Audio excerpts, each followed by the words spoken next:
días a todos. Es un honor y un privilegio estar con ustedes en el día de hoy tratando estos temas de importancia para su sector. Aquí vamos a ver las prácticas. ¿Qué está pasando con la actuación médica en su área de ginecología obstetricia y cómo la están interpretando los jueces supremos, la Suprema Corte de Justicia?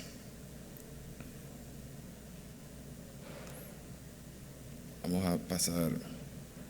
Bien, vamos a ver ocho sentencias de los últimos 10 años con respecto a la responsabilidad civil médica en la República Dominicana, que hay algunos casos que son de su área, de ginecología obstetricia, y otros casos que aplican igualmente a su accionar médico. Vamos a ver la sentencia 2011. ¿Qué pasó aquí? Es un considerando, una argumentación de la Suprema Corte de Justicia. ¿Qué pasó en este caso y cuál es la enseñanza para nosotros, para ustedes, ginecobstetras? En este caso, pues una demanda en daño y perjuicio contra un médico y una clínica. Estamos hablando ya de una sentencia del año 2011. Se retuvo una falta por parte del médico porque en el momento de la intervención afectó otro órgano. Demandan a la clínica, fue condenada en 2 millones de pesos y la clínica ante los jueces supremos solicitó la exclusión ya que no había una relación comitencia pre-post. ¿Qué significa eso? Es decir, el médico que accionó, que intervino en ese procedimiento quirúrgico no era subordinado de la clínica. Por eso la clínica fue excluida. ¿Y cuál es la enseñanza aquí? ¿Qué dice la Suprema Corte de Justicia? La Suprema Corte de Justicia dice que los médicos gozan de plena autonomía en el ejercicio de su profesión conforme a lo que es la lex artis, que son los procedimientos, las técnicas, las guías, los protocolos que deben cumplir en su profesión médica. Esa fue la enseñanza. Los médicos gozan de autonomía. El centro médico no le trazó pautas a ese médico específico. Muy bien. Otra sentencia, 2 años después, del año 2013, que tiene otras enseñanzas.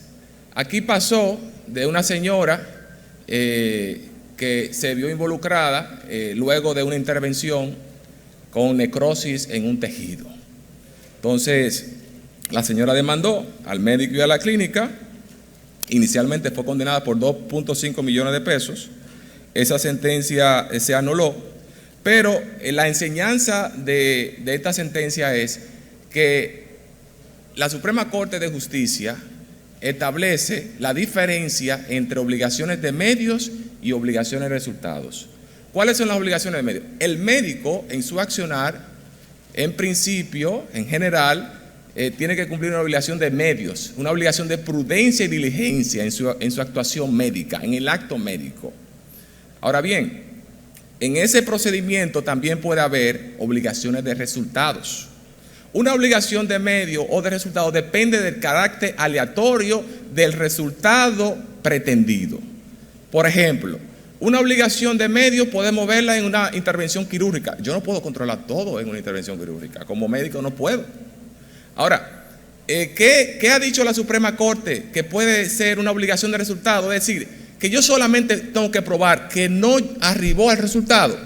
Por ejemplo, lo que son los estudios preoperatorios, que vamos a ver otra sentencia, los estudios preoperatorios. Muy importante, los estudios de sangre, de orina, imágenes, cardiología, etcétera. Igualmente, la habilitación del profesional para accionar en el área de la salud. El centro médico tiene que garantizar y ese médico tiene que tener la habilitación. Yo no puedo estar ejerciendo la salud como profesional sin tener una habilitación. Y también lo que son las infecciones nosocomiales. Eso ha sido muy importante a nivel internacional, el tema de la esterilización, las bacterias.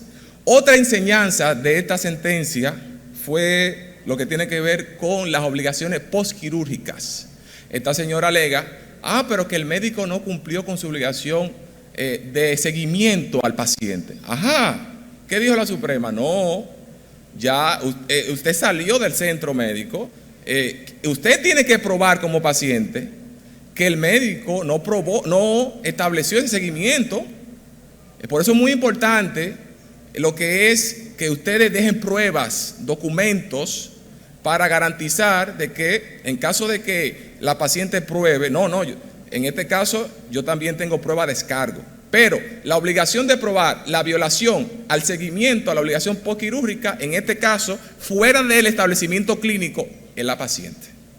Que vamos a ver más adelante cómo en el consentimiento informado le toca al médico, no a la paciente. Otra sentencia fue la del año 2015, la del 18 de marzo. En este caso, una demanda en daño y perjuicio contra 2 médicos y una clínica. ¿Qué dijo la Suprema Corte de Justicia? En este caso, la falta fue atender un embarazo, y resulta que no le informaron a la madre de que su hija había nacido con un ano imperforado. Entonces, la Suprema Corte determinó ahí una falta. Y la enseñanza también de esta sentencia es que la mala práctica médica tiene un carácter contractual y consiste en el error voluntario vencible, un defecto o falta en la aplicación de métodos, técnicas o procedimientos en las distintas fases de actuación del médico, exploración, diagnóstico, tratamiento y seguimiento, que tiene como resultado una afectación que era previsible en la salud o en la vida del paciente. Entonces, es decir, cuando un paciente entra a su consultorio, hay una relación contractual, incluso verbal, y esa relación conlleva derechos y obligaciones. Otra sentencia, 6 de mayo de 2015. ¿Qué pasó aquí? Una persona, un joven, entra por emergencia a una clínica con una fractura de 2 dedos, y resulta que el centro médico pues le aplica lo que es una administración anestésico endovenosa, pero le suministra esa anestesia sin hacer los estudios preliminares fisiológicos. Entonces dice la Suprema Corte, no, espérate, debió primero hacer las evaluaciones fisiológicas para determinar el tipo de anestesia a aplicar y decidir si procede o no. Entonces, y dijo que no hacer esas evaluaciones fisiológicas es una obligación de resultado, que la única forma de que ese médico se libere de responsabilidad es que pruebe una causa de fuerza mayor, irresistible e imprevisible, es decir, que venga un huracán. Ni siquiera eso la Suprema Corte toma en consideración como un aspecto imprevisible, porque vivimos en una isla y estamos acostumbrados a los huracanes. Otra jurisprudencia, la sentencia del 22 de julio del 2015, en este caso un poco alejado a la materia, pero que tiene enseñanza para nosotros aquí, la de ginecología y obstetricia. Se trata de una intervención quirúrgica de cataratas, que posteriormente quedó con la pérdida del ojo izquierdo. En este caso, la paciente alegó que no hubo un consentimiento informado. Señores, y el consentimiento informado, y lo dice la Suprema, no es un documento, eso es un asentimiento. Es un asentimiento.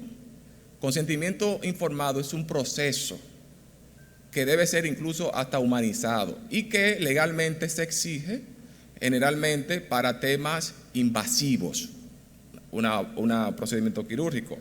Pero es un proceso y que puede ser probado, hay libertad probatoria, pero que le toca al médico probarlo, no a la paciente. Entonces, inmediatamente yo veo un caso y yo le digo, el médico te informó a ti sobre esto, las alternativas, los riesgos, los tratamientos, los riesgos previsibles, las opciones. ¿No te lo informó? Ya. Es decir, yo puedo haber actuado conforme a la lex artis, y si no hice el consentimiento informado, hay una falta. Eso lo dice la Suprema Corte de Justicia.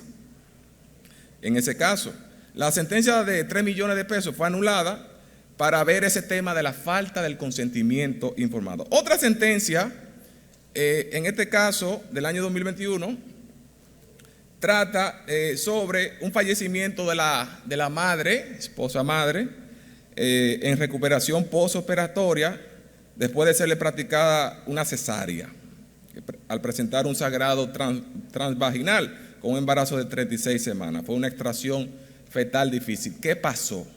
Ok, se hace la cesárea, pero condenan a la clínica a 6 millones de pesos. ¿Y cuál fue el alegato? Señores, hubo un defecto de asistencia postoperatorio. Y Salud Pública hizo un informe en esa clínica y no encontró los registros. El esposo le estaba pidiendo al centro, ahí, a la enfermería, atiendan a mi esposa, que está presentando molestias. Señor, y no hubo prueba de que atendieron al esposo. Se murió.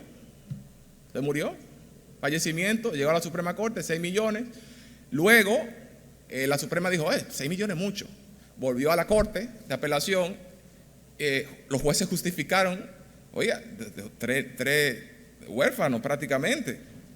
Volvió a la Suprema otra vez, 6 millones. Entonces, la actividad en esta área es sumamente riesgosa. Por eso es que es importante la actualización y los conocimientos para evitar, como el doctor ahora, su eminencia aquí, el doctor Peñanina, va a presentar cómo evitar la prevención de este tipo de resultados en la justicia. Entonces, ¿qué dijo la Suprema Corte? El control, el seguimiento postquirúrgico dentro del establecimiento es una obligación de resultado. Recuérdense que la obligación de resultado, yo no tengo que probar que hubo una negligencia, no una falta de la prudencia, no. No hubo esa asistencia, condenado ya el médico, el centro médico, dependiendo. Y por último, la última sentencia que tengo es la del 30 de marzo de 2022, una demanda de reparación de daño y perjuicio de una persona contra 2 médicos y una clínica. En este caso, la paciente llega a consulta ordinaria con el médico ginecobstetra y el médico dice, espérate que a ti hay que desembarazarte porque tú presentas una cefalea, una presión alta, 160/10, como que fue medio rápido todo. El asunto es que ese procedimiento culminó con inmovilidad de miembros inferiores de su cuerpo de forma permanente. ¿Cuál fue el reproche a ese médico? ¿Cuál fue el reproche? El consentimiento informado. Que ahí podría discutirse, magistrado, pero fue algo de urgencia, estaba en mi consulta, teníamos que hacerlo. Son los jueces. Consentimiento informado, y recuérdense, es una técnica invasiva. Y hay otras sentencias por ahí que establecen que el consentimiento informado no es que te están aplicando la anestesia y fírmame ahí. Eso no es consentimiento informado, es un proceso, como les digo. Entonces, prácticamente toda esa sentencia es el mensaje que llega a ustedes, es que tienen que tomar en consideración cómo están decidiendo nuestros jueces.